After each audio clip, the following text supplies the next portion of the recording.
What's up, everybody? It's your boy Isaac of the Dead. We're back with another nocturnal video. And yeah, this is my ongoing series of roasting Snow White by reacting to other people's content. Because I got to monetize as much as I can out of this. I have to get all the money back. I didn't pay for it, but, you know, I got to make content. What the hell happened? I don't want to block ads. What is this trash? This is what I get for not editing my videos. Let's go into this. Is from Nerdrotic Daily. If you don't know who Nerdrotic is, I met Gary. He's great dude. Great dude. Helped inspire me to do my channel. I like Nerdrotic. I like the Real BBC. The little podcast has been pulled from. So go subscribe to Nerdrotic Daily, and we'll get to see some Az and Mahler talk about Snow White flopping. Let's see. Rachel Zegler is toast. Snow White bombs at the box office. Let's go. Our friend, your friend, my friend, everyone's friend. Mahler's friend. My new friend. I'm just now getting to know her. Rachel Zegler. There she is. Is claiming that people. Well, we'll see. Let's listen to Zegler's cope. And by the way, this is so performative and fake. The way that she delivers this, this is why people hate this fucking woman. Which she's not a girl, she's a woman. She wants people to think she's a girl so they can say, "Oh, it's just her age." No, she's just a piece of shit human being. Is Rachel Zegler? She's fake. She's phony. She's up her own arse. She's precocious, pretentious, and she essentially embodies everything that a character like Snow White isn't. I love Az. I love Az, man. You gotta let Az rant. You gotta let Az do his thing. You know, you gotta let Az rant for the people. You gotta let him rant for the culture. But man, I love Az. And so that's why audiences can't gravitate towards a twat like this. So let's just listen to her fake reaction. The winged victory came to the Louvre in pieces, and people still line up to see her. So they still line up to see. So fake. I saw so it. Fake. She's not. I lined up to see it. Yeah, but I wouldn't line up to see fucking Zegler. No, but it's just like the way that she's delivering it is so performative. It's just like, no, you're not actually. She probably clicked it off and went, right, okay. I'm just gonna go to the bathroom and stick my fingers down my throat or something. Is bulimia still in? I don't know. No, you got Ozempic. And I can only hope that despite my flaws and despite my cracks and my breaks, and there are many of them. No, you see, it's just so fake. That's your the cope. The cope, though. The cope is glorious. Biggest problem, Rachel. You're a fucking fake, and everyone can see it. You're not a good actress, by the way. You've only had one movie which has made money. I think I've seen this video before, but not like literally. It's just, you know, it's been around. Yeah. Listen, that at every premiere and everything I do, people will wait in line to see. No. You've had one movie that's made money. That was because it was the Hunger Games. It was the brand which got people, and it was the lowest Hunger Games that there's been. It made a very small profit. There's likelihood not going to be another one because the law of diminishing returns will say that would, I mean, not by any of her fault. Like Rachel Zegler's history with film, if you look at her filmography, it's box office poison. Not a single one of her movies, whether it was her fault or not, not a single one of her movies ever was profitable, or at least made its money back from whatever I heard. When you look at her filmography, she does not have a lot of money in her fucking bank account in terms of how much money those films make. So she is box office cancer. And I don't know what it is. I don't know if it's her. I don't know if it's her ego. I don't know if it's just circumstances, but she is box office cancer. I mean, it made a little bit of money, not much. Tiny. And it wasn't because of her. She wasn't like a major part of the movie. Exactly. No, it was because of the Hunger Games. I was asked on the radio yesterday with Glenn Beck's show. He's like, "What happens to her career?" And I think we all could guess it. Broadway. She's going to go to Broadway. She's toast in Hollywood. She's done. Hollywood won't come out against her collectively. But the fact that Disney shut her down on premiere night, Yep. on the premiere week, they shut her down. That is, even if everybody in Hollywood, which they don't, agree with her politically, she has now got the scarlet letter of difficult to work with. Yikes. Yeah. And that's where you lose it. You know, problematic. No, so there's her little cope. She thinks people are going to queue up to watch her. Totally. Yeah, not so much. Snow Brown. There's it's not doing well. Let me bring up the figures. I don't know if you saw, Gary and Morley. The box office was adjusted down by 2 million. No way. 2 million. It was initially projected to do an 87 million weekend because they predict the Sunday. When they release the figures for the weekend, it's actually a prediction on the Sunday, and then the Monday gives the true total. And they actually had to, when the Monday came in, it went down by 2 million. So it went from an 87 million opening weekend, and that's worldwide, not domestic. That's worldwide, 87 million, down to 85 with a 42.2 million domestic and a 43 million international. Oh, that stings. Oh, that's gotta sting, Disney. Oh, granted, I had my doubts because as a content creator, I was thinking more content creators would come out to see this thing, and I didn't realize whenever I saw it there'd be so many families, so many single moms or moms bringing their kids or girlfriends bringing their boyfriends, that kind of stuff. Because that's what I saw in the theater that I went to, and I was like, oh, maybe this movie would do better than I thought. But 85 million worldwide, bruh, that is sad. That is sad. Which is it's now done. It's already done. Yeah. Remember the first box office projections, which were about a month prior to the release, were on the high end domestically 70 million. 70, 75, I think it was. 70 fucking million. Jeez. 42 million. Little bit different. But Gary, from there, it got adjusted, and it got adjusted to about 55. 58, then 55. Yeah. And then it was 45 to 50. I hope they get into the budget, because the budget will tell you how bad this movie flopped. And then we're like, hey, if we get 50, we're good. No, you got 42 million in 4,200 theaters across America. 4,200, I know. And as many have pointed out, these movies do much better internationally. And that's where they get their legs, and that's where the story is, because internationally it's the same. It is bad.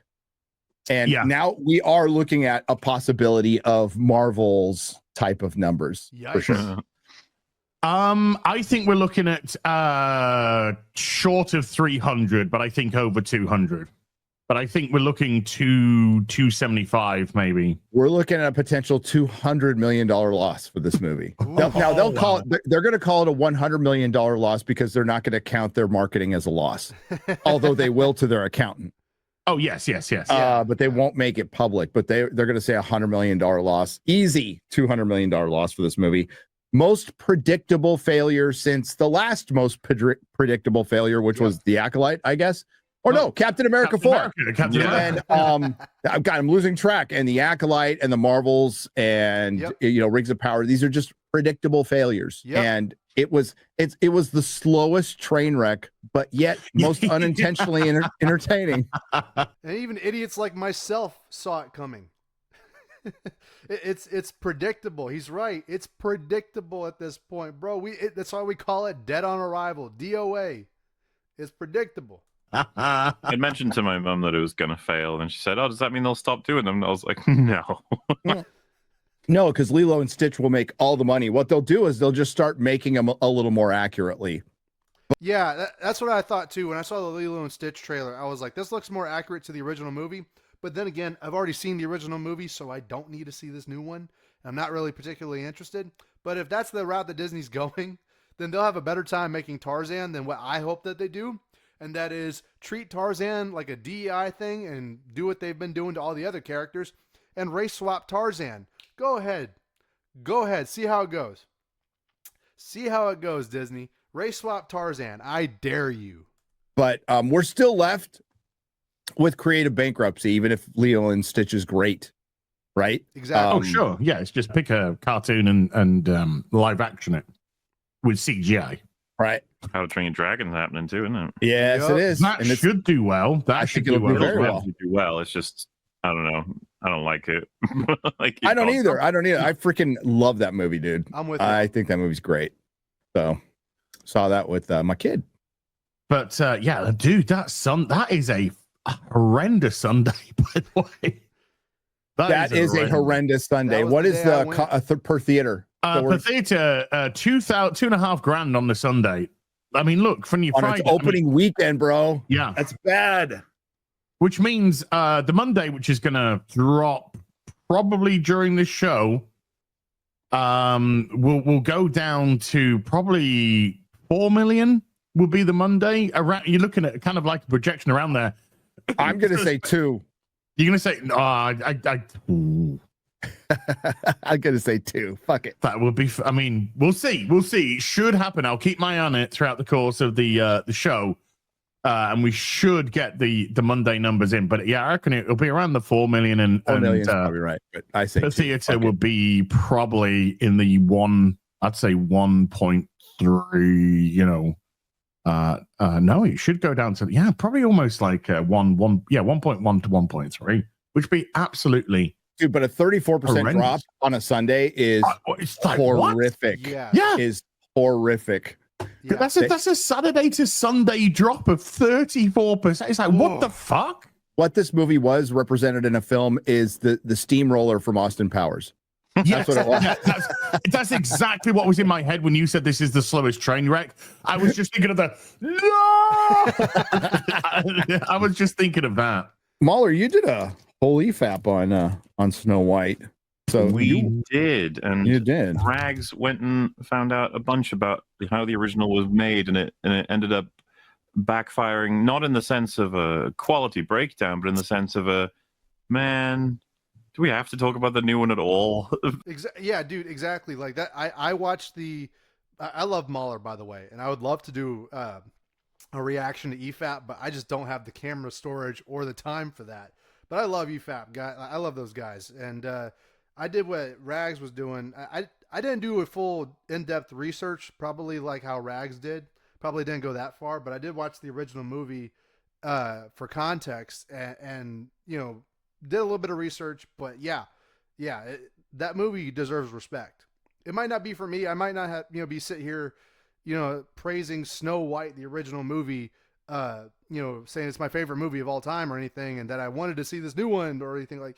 No, I wasn't appealed to that way, but I remember seeing it as a kid and liking it as a kid and having much respect for the movie as an adult versus, just being like a Disney princess fan. Like I'll show my kids, especially if they're girls, Disney princesses.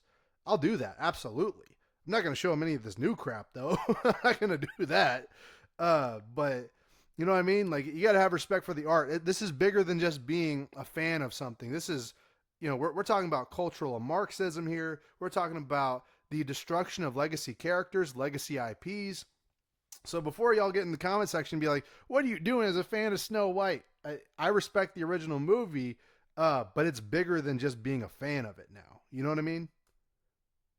Yeah. We did, and man, it's just the amount of artistry that went into the original, its legacy, and like what it meant to the whole world is I think a lot of people don't know, which is totally fixed. It's fucking 1937. I think this is what I love about the real BBC is that they show off all their collectibles, all their comic books and all their action figures and whatnot. I'm just like, I love looking at those things. I love it when they whip them out. Hopefully that's not gay, but no, dude, seriously, they have cool shit. Look at the collections they got behind there, man. I love that shit, man. a lot of people know it's of significance, but the amount of shit that he was talking through, plenty of it was just interesting as fuck to listen to in terms of all the effort that was put in.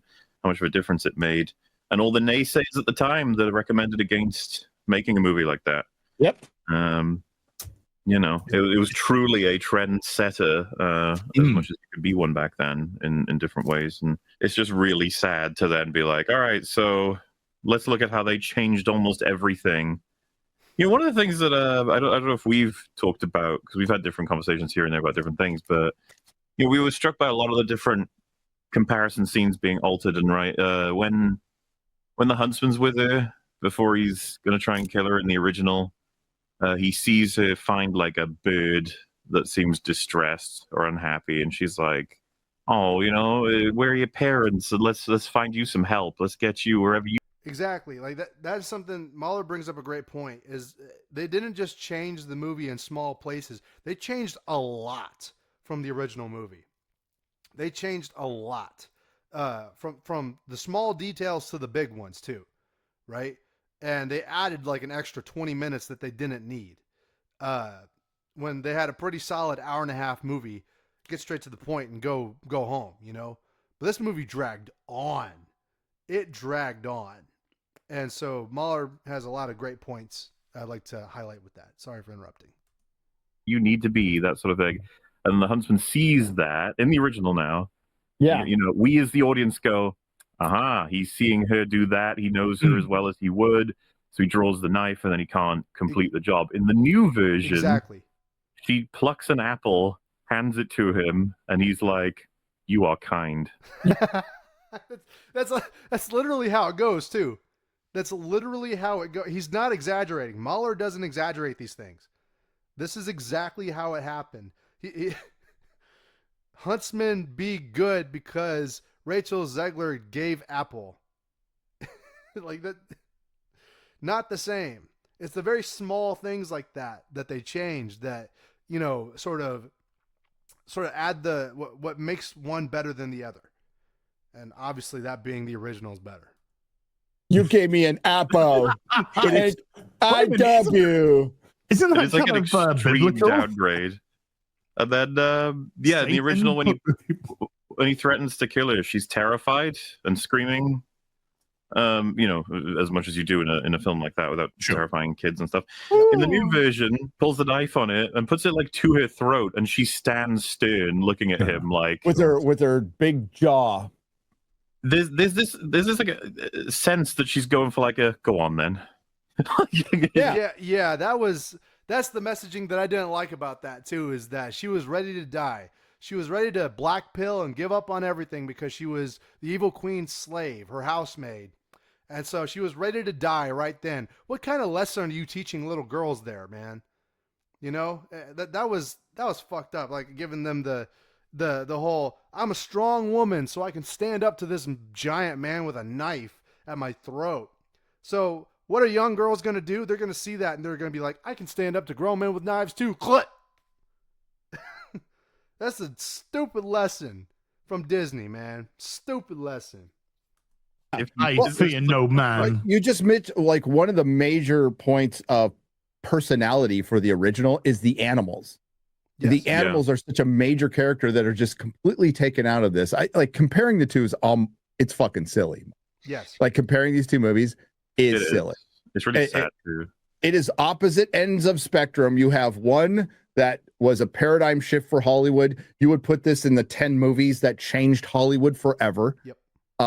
And created one of the biggest corporations. And you can see here is the end user. Here is the death of that corporation. And they both are kind of the encapsulation of both, like we're Disney beginning on up and coming company to now it's just creative bankrupt slop that is served up.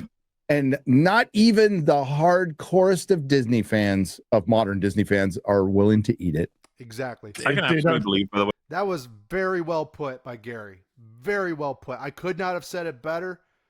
I just got to show my flowers for that, because that was a very great imagery in how he explained that, which is not common for somebody who fucks up as much as he does on F&T. The way they made that decision because they didn't want it to look afraid or weak at any point. Yes, of course. Intersectional feminism. It ruins everything. Well, they've made this mistake so many times in the Marvel films, and it's just like, you guys are like really stupid when it comes to this. Yeah, It's much more give them- endearing to see her react like a human Hmm. when these things It's called, happen. it's called sympathizing. I've been watching a lot of movies from the 30s. Freaking This ads. game, you're not ready for it. Ads. Lately. Very cool, you know, because I got on a kick because I watched Robin Hood again, which is just Oh, fucking nice. awesome. Unbelievably awesome with Errol Flynn.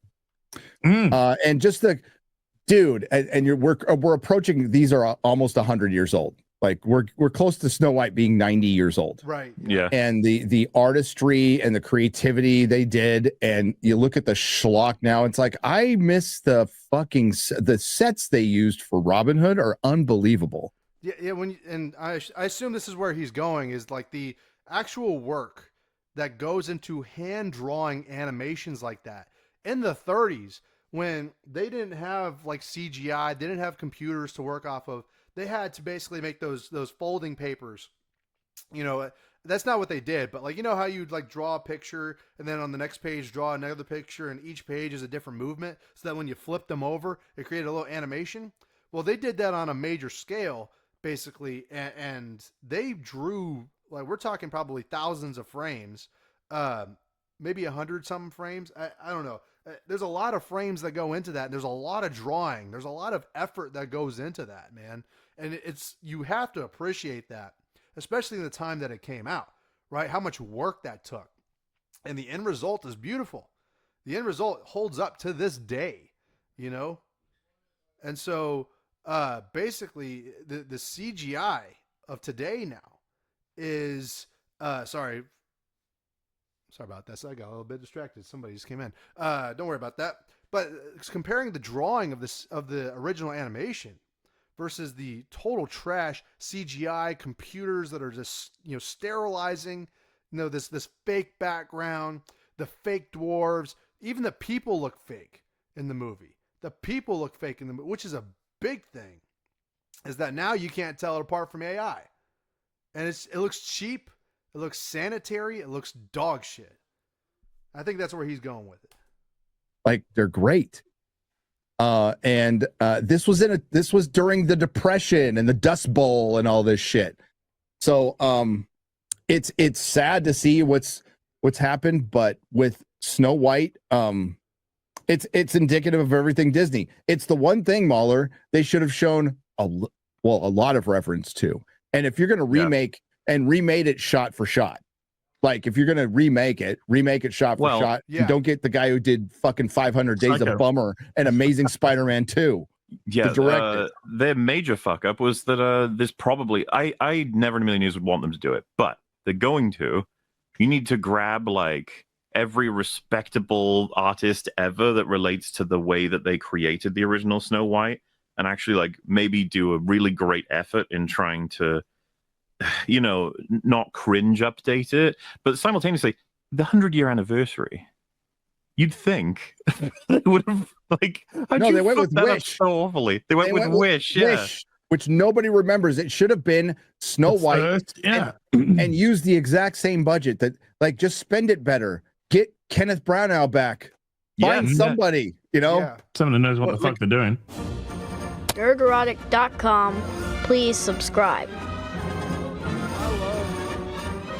I love those guys. I love those guys. Got much love for them, and I hope you guys too. Hope you guys check them out. And yeah, that concludes this video on my running a train on Snow White video series. We'll just say that. But thank y'all for watching. Let me know what you think in the comments down below. More reviews and reactions to come talking about Snow White, and then hopefully I don't ever have to talk about this shit ever again. But yeah, thank y'all for watching. Like, share, comment, subscribe. Talk to y'all later. Don't smoke crack.